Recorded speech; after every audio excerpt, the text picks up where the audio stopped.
Sveiki, su jumis H2Media LT. Vasara, birželio pabaiga ir štai didžiulė dėžė prieš jūsų akis.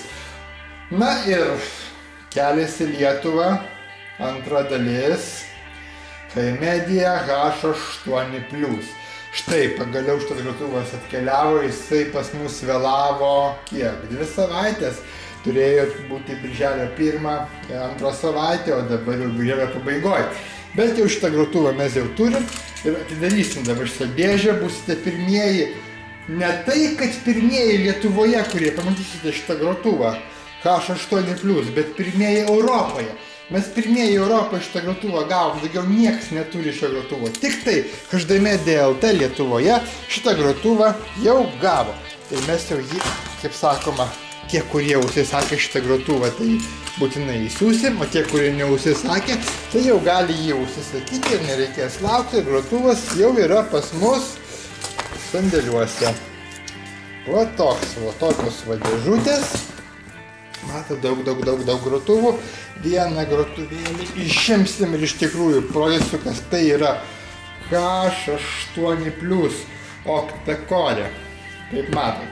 H8+, grotuvas jau pas mus, būtinai apsilankykit, jo kelias į Lietuvą jau baigėsi, grotuvas atkeliavo, mes jau juo prekiaujam, taip kad einat pas mus į H2Media LT puslapį, užsisakot ir perkat. Atidarysite dėžutę, parodysiu, kad šit tikrai grotuvas yra. Va, prašau, grotuvas yra, pačią grotuvą nerodysiu, tai matėte, kad jis yra, kažkas tai yra, nes darysim visiškai kitą filmą, kur bus unboxingas šito grotuvo, galėsite apžiūrėti, susipažinti, kaip jis atrodo, ką jis papasakosiu, ką jisai gali, ko jisai negali. Na ką, dar kartą primenu, H8+, H2Media kompanijos, keliaujat pas mus ir perkat.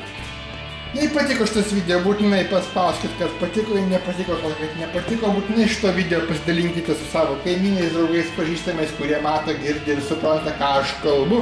Galbūt kaip tik dabar jie ieško šito grotuvo, dar kartą primenu, šitas grotuvas yra, na, mes pirmieji Europoje, kurie prekiaujame būtent va tokių grotuvų, tai yra H8+. Na ką aš daugiau pasakysiu, nieko daugiau nepasakysiu. Keliaujam pas mus, perkam, viskas, kelias į Lietuvą, kas liečia H8+ grotuvą, baigėsi, jis jau yra Lietuvoje.